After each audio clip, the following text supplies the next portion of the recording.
Hey everybody, dgoodin24 here. Welcome back to the channel. Today we have something a little bit different for you. We have the dgoodin24 show.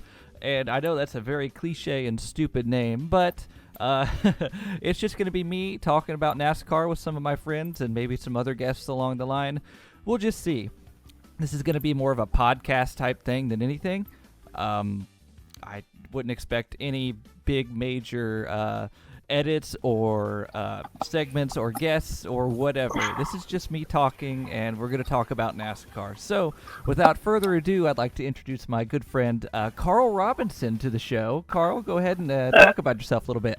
Hey, yeah, what's going on? So, there's not a lot to say. Bubba Wallace Stan. I've been a NASCAR fan for, I guess, like 22 years, as I just found out when tweeting, and excited to be here and do this. So, what got you into NASCAR originally?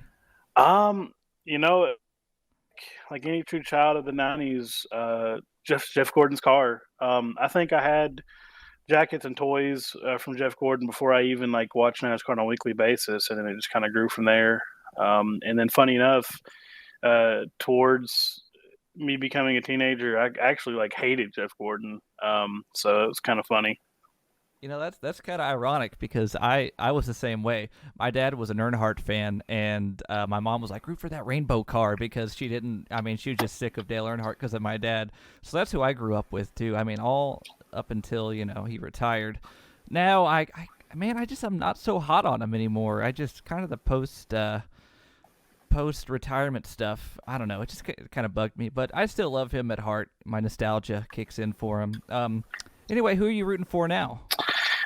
So, I've been a Kyle Busch, I say Bubba Wallace Stan, also a Kyle Busch Stan fan, to no fault, the last 15 years, and that's really who I consistently root for. But here lately, along with him, Bubba and Brett Moffitt have been kind of my go-to top three there. Okay. Well, if anybody knows me, you know who I'm rooting for. We don't have to get into that. Pretty simple. Anyway, so we're up here with a new NASCAR season coming up this week. Today is the 8th of February. That is when we were recording this. So you may be hearing this and the Busch Clash may be over. It may have already happened, and it could still be happening. I haven't decided yet. But the new thing they did this week is they condensed the schedule. Normally you have qualifying on Sunday, and you'd have the Clash, shootout, whatever you want to call it, the Saturday night before. And then they've condensed it to where on Wednesday you're going to have qualifying. Well, the Clash is tomorrow, Tuesday. Wednesday is qualifying. Thursday, the duel. Friday, truck. Saturday, Xfinity and ARCA, and Sunday, Cup. What are your thoughts on that? The last couple of years, I've started to really argue that we don't need to follow tradition anymore. But it definitely put a damper on things. I think the best part of Speed Weeks was that there is something on, all week long, right? Because you wait, 2.5 months, almost 3 months for the 500, and so instead of just getting just the race day, you have events from the preceding weekend all the way until the weekend of the 500, and so to condense that from Tuesday to Sunday. It just doesn't feel natural. It doesn't feel the way that it should, and it's kind of weird. I think it would be less weird if they weren't running the Roval, or I don't know if you can call it the Roval, but the road course.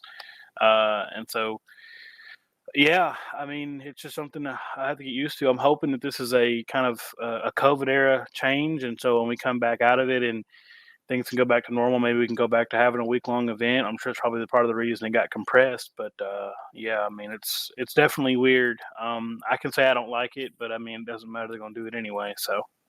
Yeah, I woke up Sunday and I'm like, okay, qualifying's today, and I was sadly mistaken. Right. I was so upset. I'm like, dang it. I understand they don't want to go against Super Bowl anything, and I'm sure that was probably part of the reason they did this. Right, yeah. And I don't know. It's just going to be the pre-show. I felt like it would have been a good transition, but since the Super Bowl was on CBS, I guess not. I don't know. I guess it's just tradition. I'm being the old boomer fan where I'm very upset that they changed my NASCAR. Yeah, definitely. Because I just remember growing up and watching it on Sunday morning, and when I was younger, I didn't really know the drivers as well as I should have. I mean, I knew every driver, every car, but it was just a way for me to learn. And I'd wake up Sunday morning and do it. And I just don't know if kids these days are going to be watching at 6 or 7 o'clock, and I don't know. And Yeah, yeah, yeah, that's something that this last season really it taught me was that like for me, for years, right, qualifying on Fridays or Saturday mornings, practices on Thursday and Fridays were a mainstay of my weekly watching. And when those went away, obviously it was just kind of like, well, this sucks. But then a lot of people were saying, well, it's not a huge deal. And teams adapted fairly quickly. In 500 qualifying in itself, I didn't. I say I watch qualifying and I watch it if I could catch it, but I made it a point to watch the qualifying for the 500 because that's a big deal. That's our carb day, so to speak. Because nobody remembers any pole winner for any race inside the 500 for years, and part of that's probably for the conspiracy theory reasons. But yeah, I mean, it definitely was such a weird feeling last week being a week separated from the 24 and there being no NASCAR at Daytona. Still, I mean, just to revisit that original point. I am glad that we at least have qualifying for it, and I'm really hoping they redo the pictures this year, like it did in 2016. I think that with all the new changes and the new teams and stuff, that'll be really neat. So I'm hoping for that as well. But just looking forward to having a couple of some feeling of normalcy with practice and qualifying back for at least this week. one of the things that I've really thought about here lately is they moved the Busch Clash to the road course, and you kind of briefly touched on that. And I was all for it until they decided to actually run a road course race there in the season. So, because it was kind of that great unknown, everyone was excited. They're going to run the next gen car, for the whole year. This was before they had pushed it back, and they were going to run the old cars on the road course for the Clash, and everyone was super hyped, myself included. And then they pushed back the next gen car, and then they ran a Daytona road course race, and I really feel like it's lost its luster. I know that everyone was really sick and tired of the Busch Clash format where, they run like a choo-choo train for 3/4 of the race and then all wreck at the end, or last year when they just did that and then wrecked for 20 laps straight. But I feel like they should have went the Dale Jr. route and just did a 20-lap dash. Just my opinion. What do you think? Yeah, so and here lately, I've been kind of outspoken about my disdain for plate racing and the current plate package because I'm tired of watching cars get wadded up. But I do think in an exhibition style format, Dale Jr. is totally right. I think that a 20 or 30 lap shootout, there's no segments, no breaks, no chance to line it up and redo it. I think is absolutely perfect. And I think a plate race is just the place for that. That's the thing. And just like talking about the Bristol Dirt Race, which I'm sure we'll get into later, it's just like, sometimes you need to have a little fun. I understand this is all very serious and stuff like that. But yeah, I mean, I think you have to have a little fun. And I think, running this on a road course where obviously some teams can have a really big advantage and some can't, I just think it just kind of removes any sense of, let's have a little bit of fun or a party or whatever before the season actually starts from it like that. Like that's always been there. I mean, Yeah. I think back to the other day. I thought about how we used to. There was a whole show on Speed on the Friday before the duel. I mean, the shootout for randomly drawing. The positions to start from, and Yeah, I I used think to all of watch that's that. kind of. Yeah, and I think all of that's kind of gone away, the fanfare of it. And it's just like you can't get anyone engaged in this because it's already kind of hard to explain to non-fans as to why this isn't a points-paying race or anything like that, and why it's so important, or just why you should watch it. And now it's just like it's lost any reason to, in my opinion, draw somebody from the outside looking in. You know what I mean? So Yeah, I that's totally just understand. Um, I used to watch that all the time before social media really took off. That's kind of how I learned about what happened over the off season. I remember when I was younger, Gordon, when he went up to draw his Budweiser bottle for his starting position. He said, "Hey," they said, "Hey, you had a baby or you got your wife whatever pregnant." And I remember being like, "Oh my gosh, Jeff Gordon had a kid," because I had no idea. And I feel like social media has really kind of changed the game on that. I don't know. It's just my personal opinion. I just feel like now most people kind of know about each of the drivers because of social media if they're on it. I don't know, but still, it was more of a just a show. and now it's just such a formality. It feels like, oh, we have to run the Busch Clash. We have to, to get everybody. We don't do pole award winners. We got to have people who want to stay. I feel like at the point when you're adding people that have won stages, you've given up. Just don't have it or do it where it's just pole winners. I don't know. We've kind of, the ship has sailed on that one, but let's go ahead and move on to the next topic. I could rant about that one all day. Oh yeah, absolutely. So another big topic that I've seen discussed in the major NASCAR circles is the Xfinity Series field.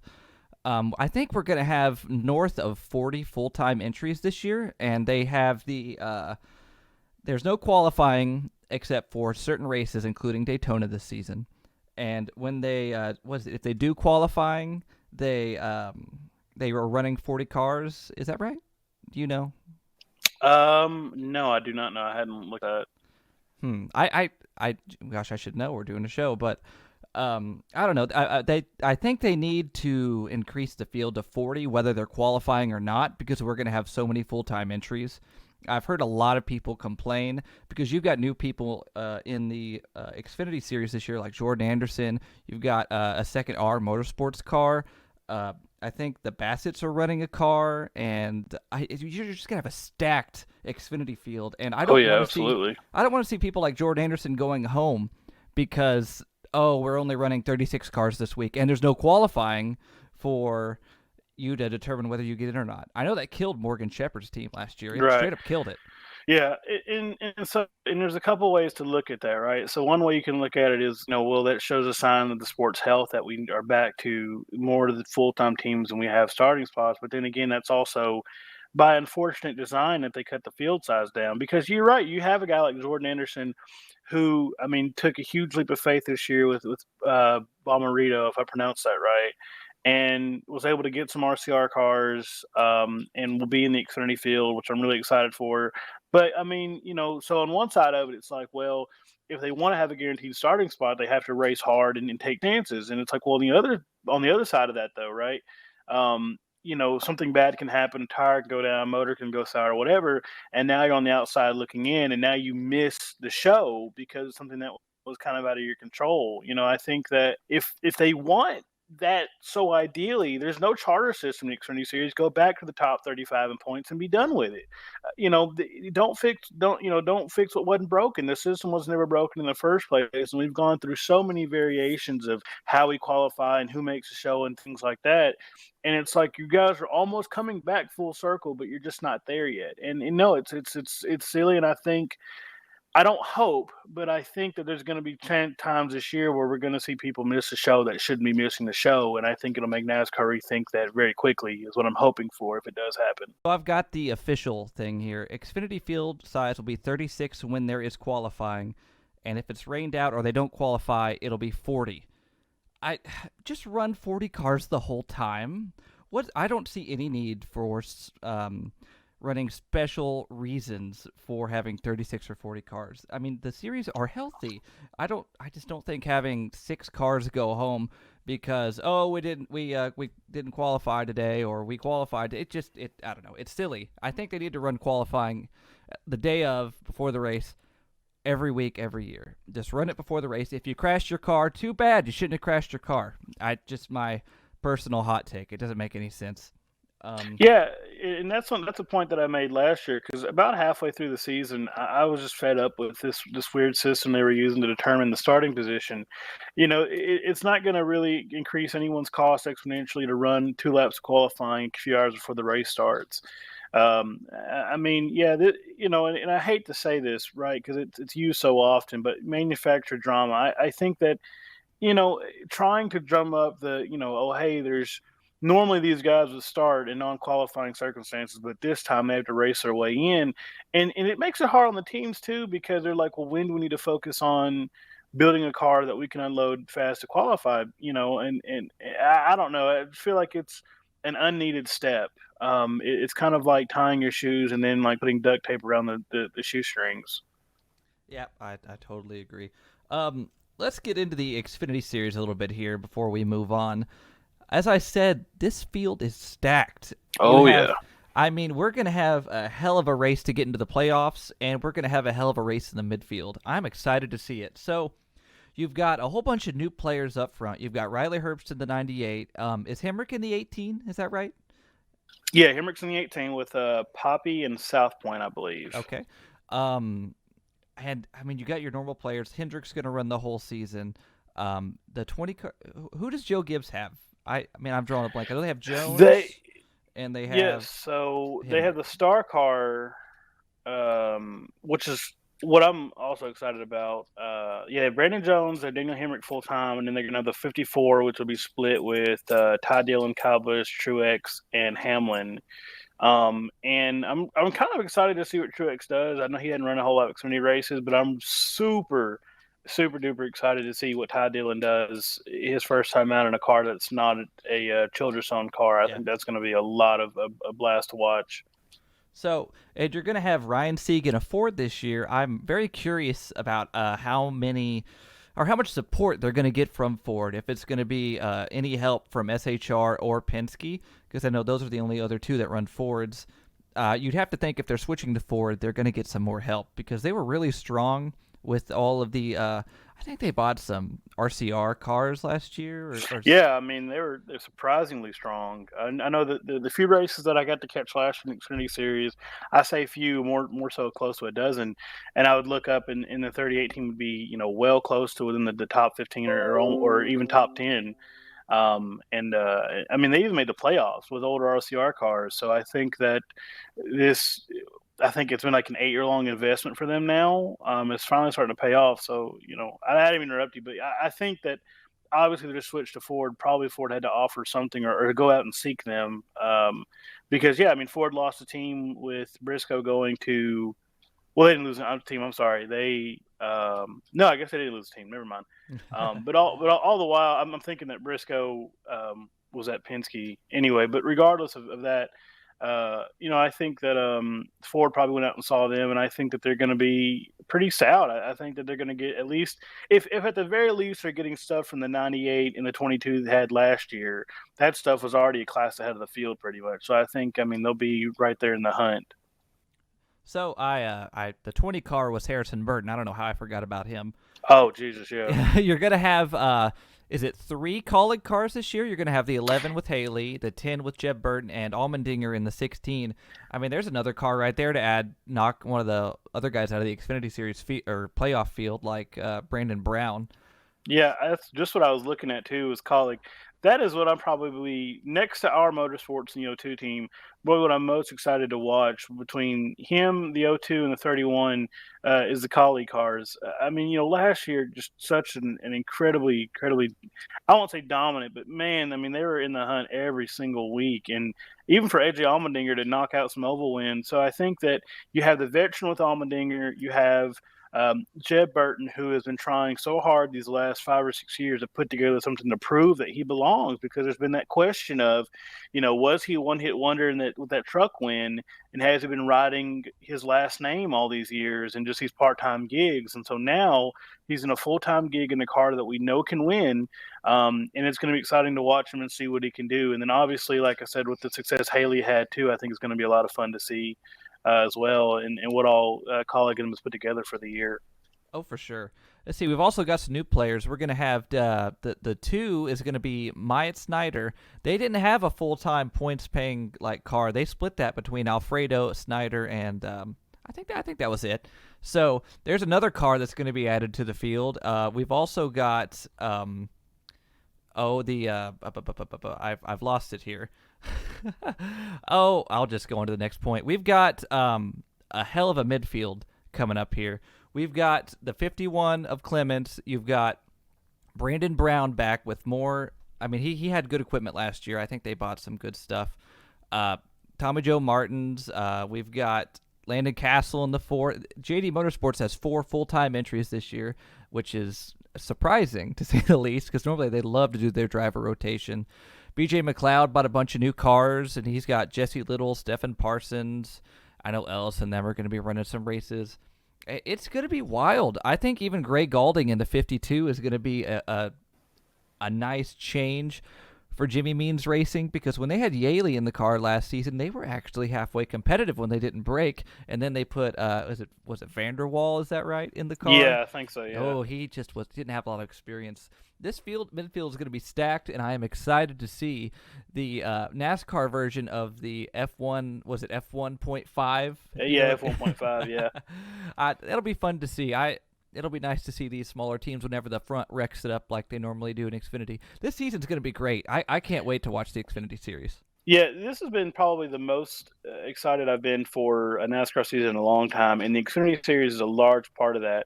And I think, talking about the midfield, wishful thinking is that the O2 is going to be toward the front of the field, but I don't necessarily think that that's a guarantee. I But didn't even talk um, about him. yeah, and that's something all year long. Like when they announced that deal, I was just like, man, what is Brett doing? I wanted him to stay at GMS and hopefully work his way into a JRM ride, and that didn't pan out. And then they were knocking on top tens almost immediately, and I think Tyler Auer and those whole guys over Tyler Auer, or I keep wanting to say or, Yeah, I don't know what but it is yeah, either.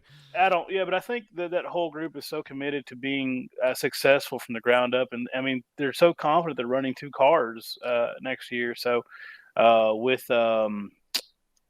what's that old boy from IndyCar? I think isn't Santino Ferrucci? Isn't he Yeah, running? he's going to be Yeah, running some of yeah. the races. I And think I it's think like that'll half be or so. interesting to watch. I won't say fun. Obviously, it's a bit of controversy there in itself, but I think that just having that bit of IndyCar resurgence there is going to be kind of fun to watch. And but yeah, no, the midfield is going to be incredibly stacked, and I think that one team you didn't mention that I think is going to be even closer this year than they were last year is going to be the MBM 61. Yeah.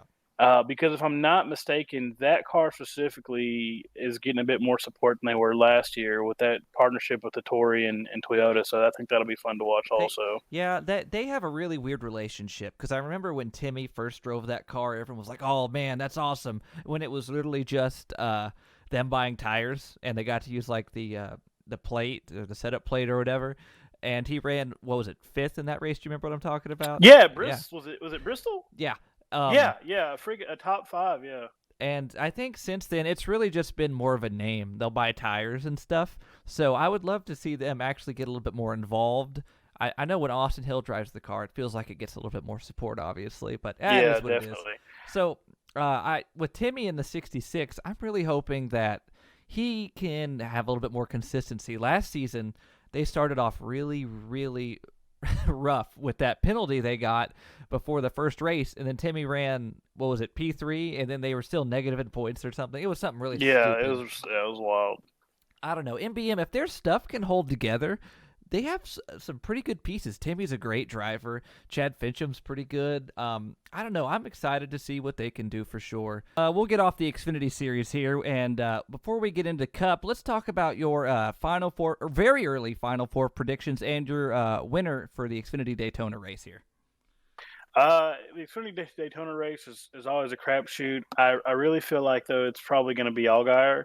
I don't know. I just feel like those JRM cars have something special at the plate tracks, and I think that for whatever reason, Allgaier is going to be up front when everything comes down. As far as the Final Four goes, I'd be hard pressed to say it's not different from last year. I think we're looking at probably Cindric, probably Allmendinger and Haley, and probably either Noah Gragson or Justin Allgaier, I think, is who we're going to be looking at. And I know that's pretty narrow considering how wide the talent is going to be, but I just think those guys were so good last year that I think they'll be able to pick it right back up where they left off.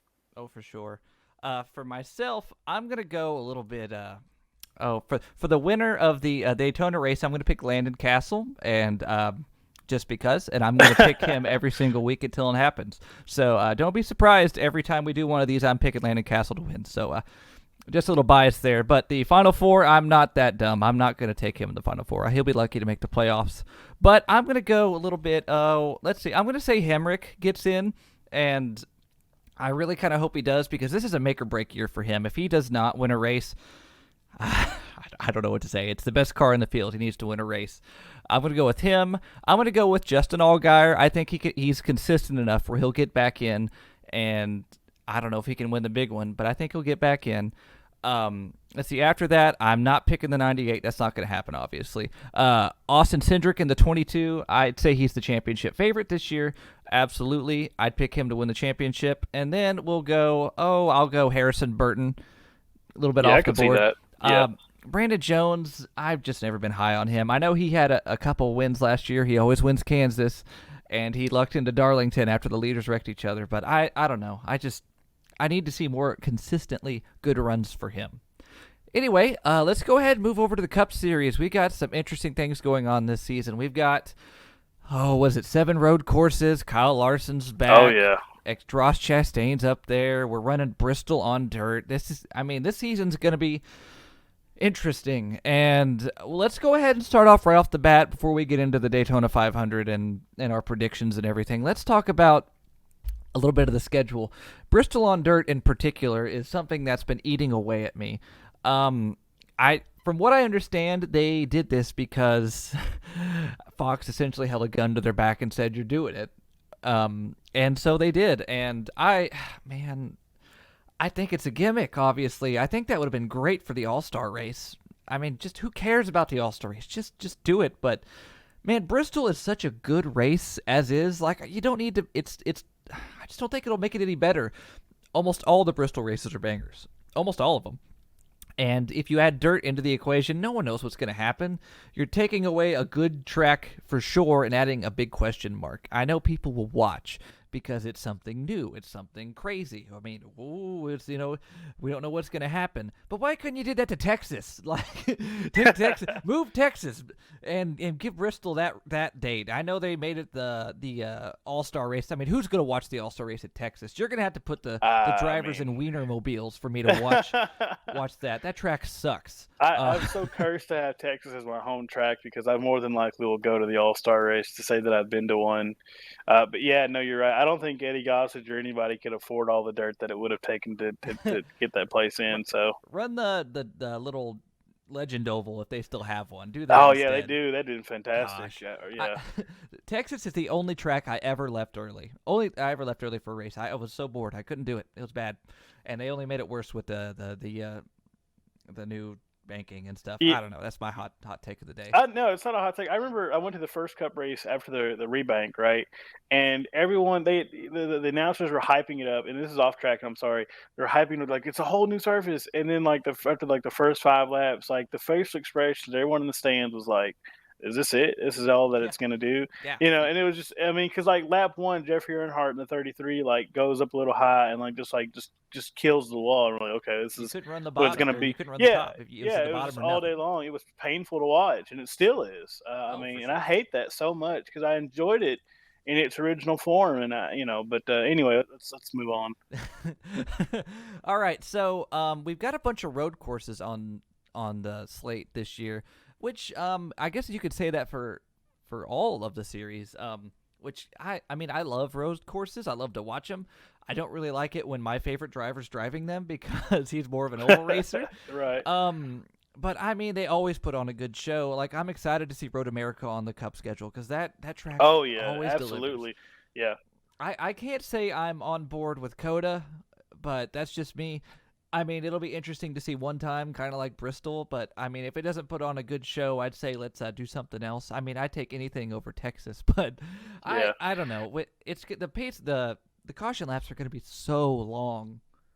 It's going to be wild. Yeah, I think they're going to have to look at doing localized cautions. I think they would be smart to do that. But, I think NASCAR at COTA was something that was destined to happen from the moment that place got finished. I mean, you're just, 3 hours south of Texas Motor Speedway. And, with all the attention that it's gotten from other series being there, I don't think that it was going to be very long before they finally went there. But I don't mean to take over your whole point, but I did want to jump back to Bristol Dirt here for a second.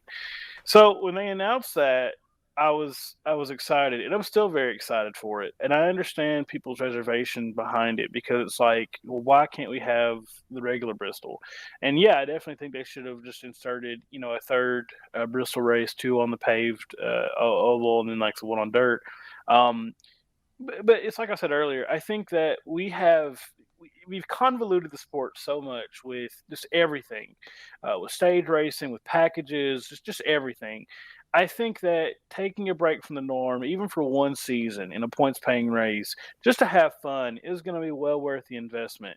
I think that obviously the field's going to change up. You have a lot of guys that haven't ran dirt for very long in their careers, or if at all. And so I think that, number one, you're going to see guys. For what I really hope to see is what we saw with Eldora, is where you have a lot of dirt guys get in rides, with lower teams. Oh, for sure. Yeah, that's what I'm really hoping we see. But I think you'll see uh, there won't be as much parity down the field. I think it'll bring it together. I think guys that don't normally get to show their stuff will be able to be up at the front, and that'll be exciting. Yeah, I'm excited for it. And if that makes me an outlier, so be it. As far as Bristol Dirt goes, but I can't see it being a long time thing.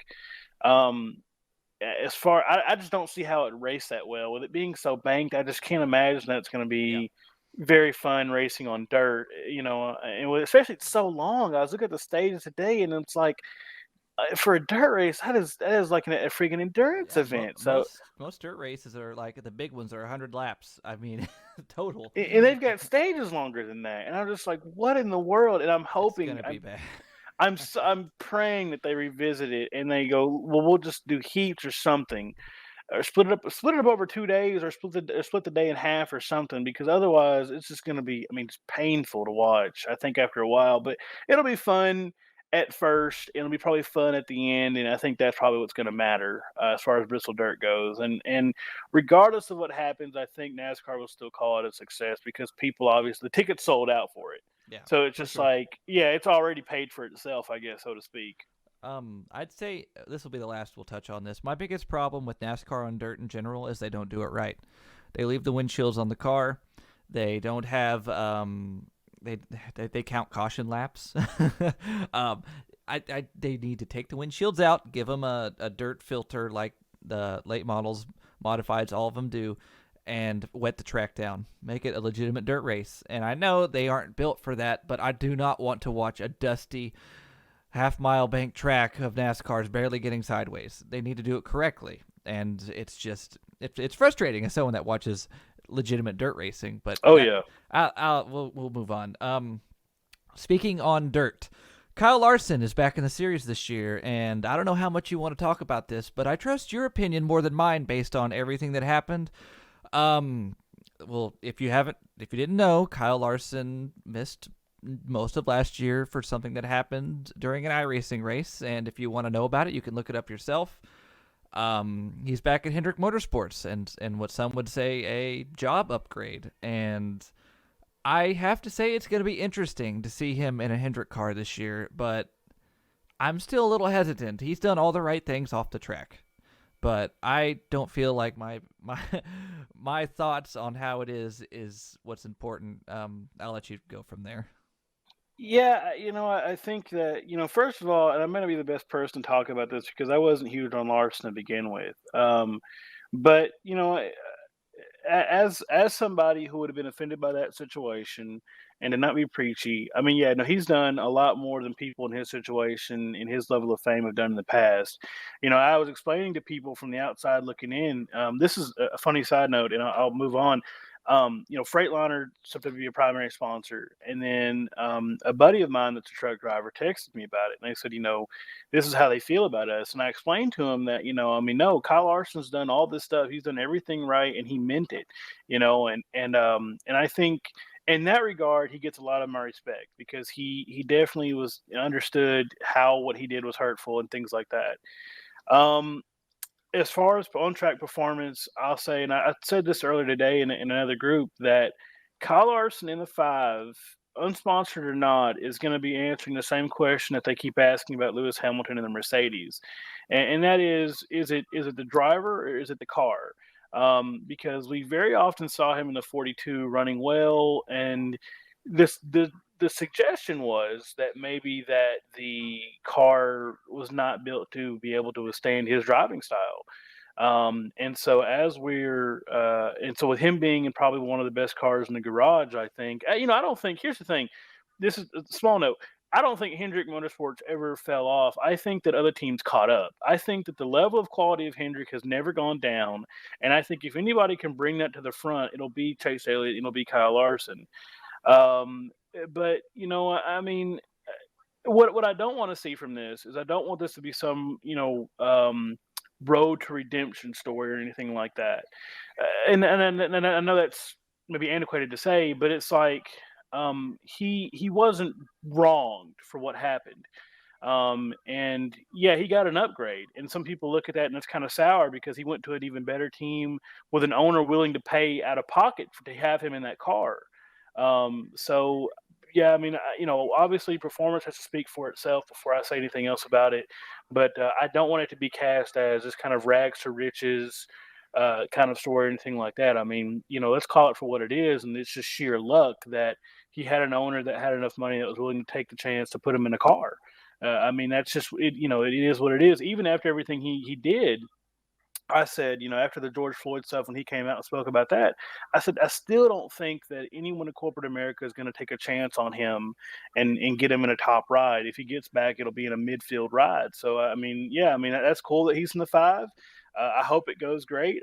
Maybe I'm wrong about his low performance, but we're just going to have to see. There's no other way to package that in my mind. Yeah, you're half right. I mean, a big team took a chance on him, but corporate America hasn't.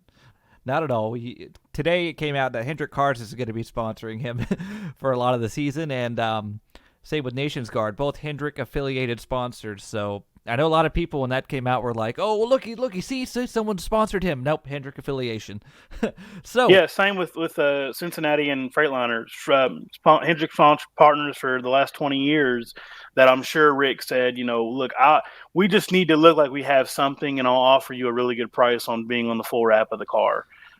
So yeah, I mean, if we see a non-Hendrick brand on the five, I think that'll give us a really good indication as to his perception. But I think it's going to take the performance. He's going to have to, sit down and shut up and just drive, especially after that whole deal with the spotter, which we won't get into. But again, it set a really bad precedent. But I think his performance is going to be the only thing that can speak for him. The time for him to talk and apologize is done. You get it done on the track or don't. That's it. all right, so we'll wrap up Kyle Larson talk there, and we're gonna do a little bit of rat-a-tat-tat here. I'm gonna name off a bunch of different drivers that have been on the move, and we're just gonna give just our brief thoughts on them. So we've got Christopher Bell to the 20. I think that and we'll lump in Eric Jones in the 43. So Eric Jones went to the 43 for RPM, and Christopher Bell went to the 20. I don't know how much of an upgrade that's going to be. Christopher Bell was pretty mediocre last year. I think they did a little bit better at the end of the year, but I don't think it's a downgrade. And Eric Jones to the 43, I think is that's going to be interesting. I don't think RPM took any real step ups over the offseason, so I'd say he'll probably be running about the same as Bubba. What do you think?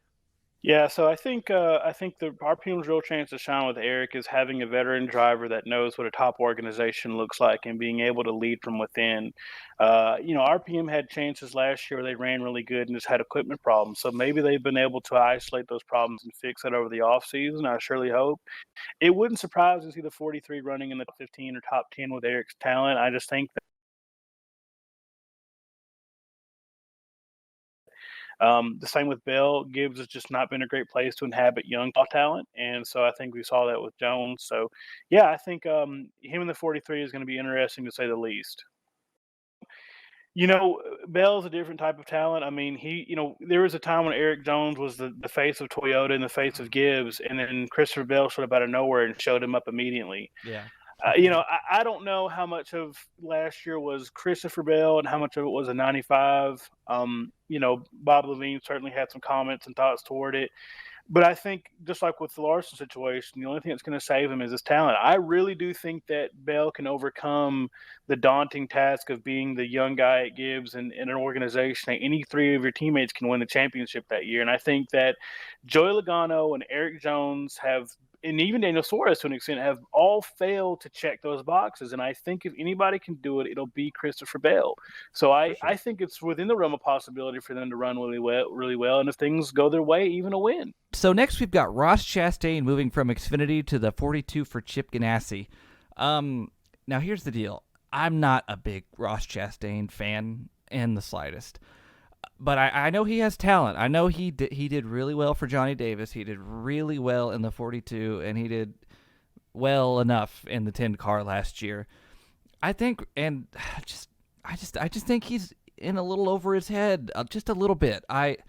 He's a guy that has a lot of talent, but he drives like a madman. He drives. I just, I it just frustrates me the way he drives. He drives with a 110% attitude the whole time, and that's fine. And you would think, wow, yeah, that's great. You got to have a guy that drives like that all the time. You can't. Because you saw how many cars he tore up in the 6 Oh car yeah. when he drove it last year. You saw how many times he tore up one of Johnny Davis's cars when we got into it with Justin Allgaier and stuff. He's a really, really aggressive driver, and just I do not like the way he races. I just it's frustrating to watch him race that way, because I used to watch him race Landon when he was in the 15 and Landon was in the 00, and he would race Landon so hard for 30th. And it just would frustrate me. Like, Landon would just try to pass him normally, and Ross would chop him off. Ross would run him up the track. Ross would do everything he can for him not to get around him. He would race him like a dick, to be honest. And Yeah. that really stuck with me.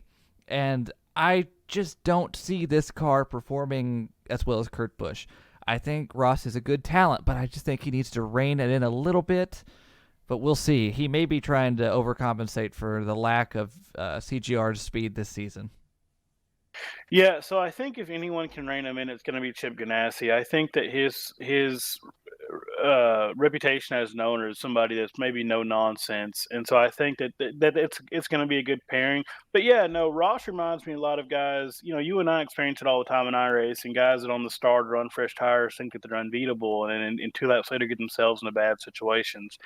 And I've seen it described as, you know, Ross as a starved dog. I mean, because, you know, he had the rug pulled from underneath his feet, and I think that fed the fire last year where he wanted to win so bad he just kept tearing stuff up. So um, if they can rein him in and really, hopefully, with that leadership with Kurt Busch, somebody that's been kind of in a hot-headed situation before, if they can rein him in and say, look, it's a whole season. You have a whole season to get this together. I think that we'll see him run pretty well. I don't know about the performance of the 42. You know, that they have the new engine deal this year with Chevy. There's no way to call it. I think they'll be a top 20 team without a doubt. I think they'll have some flashes of good runs, but I can't guarantee anything outside of that. Okay, so let's try to get this wrapped up here a little bit, put a nice bow on it. You take one, I'll take the other. Daniel Suarez and Corey LaJoy. Pick one. I'll take Suarez. So yeah, pretty much. I think that Justin Marks put together a great team. I think they know where they're going to be from the start, and I think they're going to capitalize on maximizing where they're going to run in the field. I think they're going to be a regular top 20 team, and I'm looking forward to see them grow with the next gen car next year. All right, and I'll take Corey LaJoy driving for Spire. A lot of people hated this move when it was first announced. I kind of knew better. I had a little bit of inside info. I knew they were going to be getting some Hendrick equipment and some Hendrick engines, and Hendrick did not want a slouch in that car, and so they took LaJoy, and I think that's a pretty good shoe. I haven't seen a lot from Corey, though, that has made me super excited. I know he did okay in the 32, but Matt DiBenedetto did too. I didn't really see anything different from Matt, and I know Matt has done well in the 21, but I don't know. We're gonna have to see something from Corey. I expect that car to be 30th to 25th, with good days being inside the top 25, top 20, but that's about it. I don't know. I'm gonna have to see something from Corey LaJoy when he drove for RPM in the 98, or no, it was was it Biaggi did Bestie then? I don't remember. He drove the Fazoli's 98 car back when it was pretty good. He did not run well. But I know he's grown a lot as a driver since then. So this is going to be a big proving year for him. I know no one really knows what to expect, and Spire can only go up. But we'll see. My expectations aren't through the moon, but I think he could be pretty decent. All right, so now we're going to get into the big one. Bubba Wallace moving to the 23 for 23XI Racing. And I'll go ahead and get my thoughts out of the way before we get to you. I think this is a big deal. I know Michael Jordan getting in the sport is big, but I know that this is more of a Denny Hamlin thing. I think they just attached Michael Jordan to it just because of the brand recognition. But I think this is a big deal. Whether Bubba likes it or not, he has kind of became the face of the sport. The things that happened last year really thrusted him into the spotlight, and I think he accepted it really well for standing up for everything that he believes in, and I am really proud of him. I'm someone that hated Bubba Wallace. I hated him. Like, I had nothing nice to say about him 2 years ago, and now I'm a big fan. I have his Funko Pop figure sitting here right in front of me.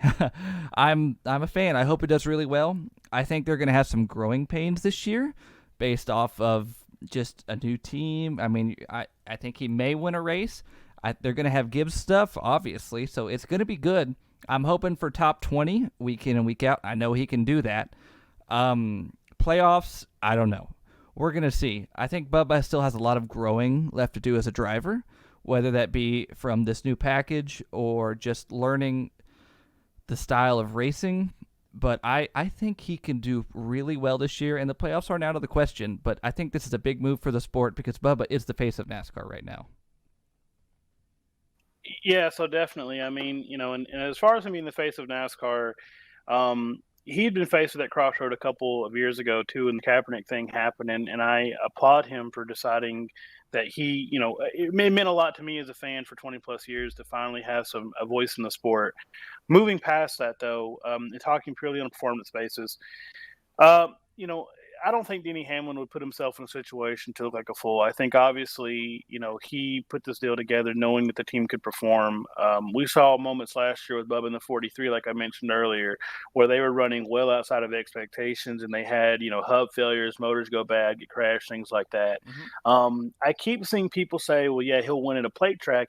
The thing is, I mean, Bubba's naturally good at 1.5 mile tracks, as well as I think he's exceptionally good at short tracks. I mean, he's done well even in the 43 at Martinsville and Bristol. Yeah.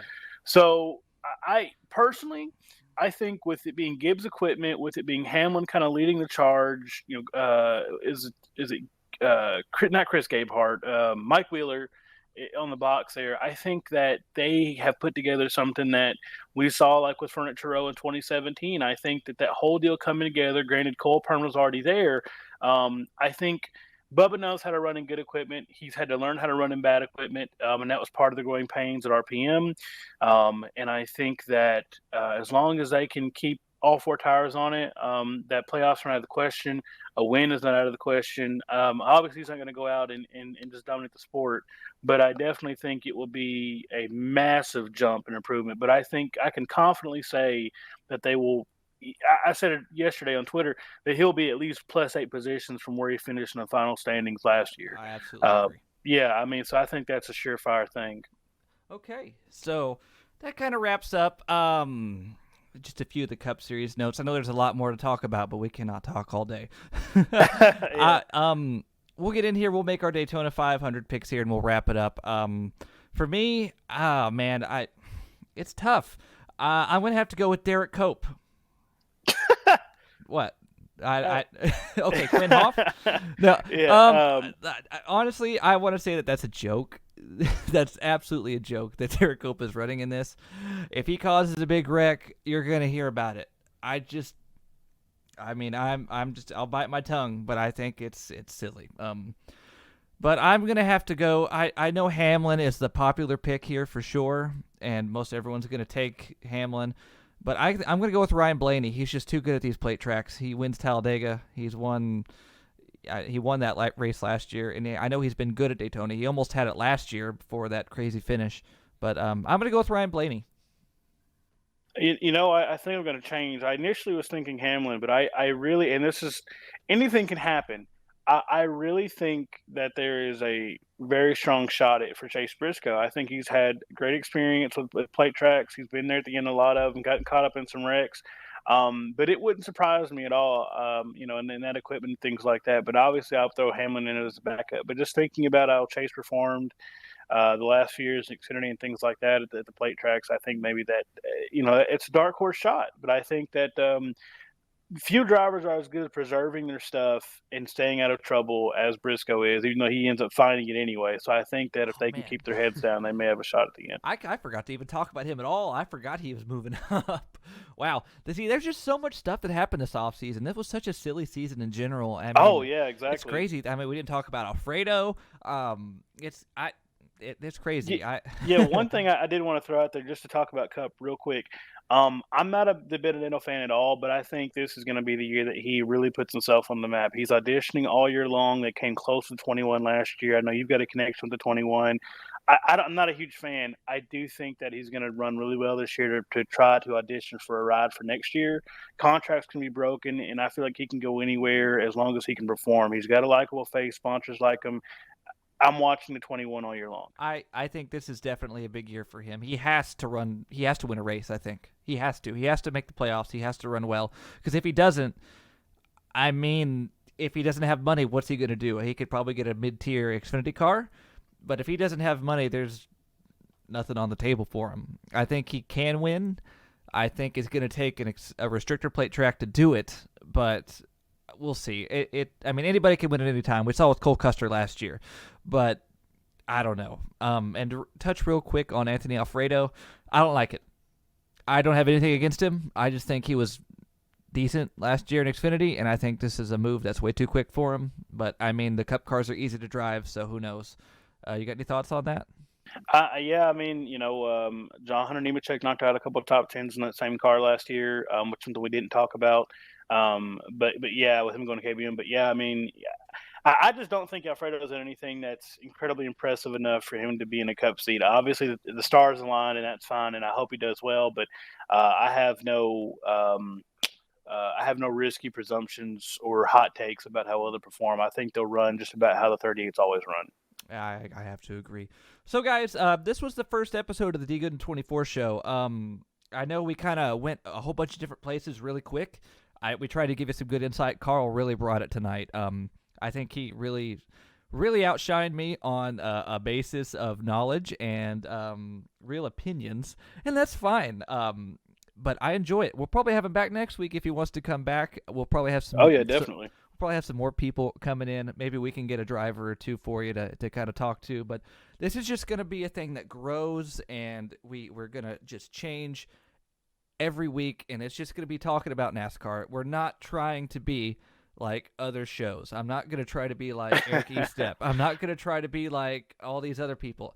We're going to come on and we're going to talk about it, and we're just going to, I mean, we just gave a good season preview here. I know we didn't talk about the trucks, but I mean, there's just so much. There's only so much you can do when you're working 8 to 5, but I'll do my best to catch up on it next week. Hopefully next week by this time we will have a lot to talk about Daytona. And Carl, before you go here, why don't you plug your Twitter or whatever you have? Yeah. So basically, you can follow me at Carl18 Bush fan. I post mainly racing related hot takes, and would love to engage with anybody on Gooden's follower base. You guys, Gooden's a great guy, so I know he has great followers, so that'd be cool. But besides that, no, I'm happy to be here, happy to do this, and look forward to doing it again. All right, guys. I'm dgoodin24. You can catch me on Twitter, YouTube, Instagram, Facebook, whatever. You know where I am. You know what I do. We'll catch you next time, guys. Thanks for watching, and see you later.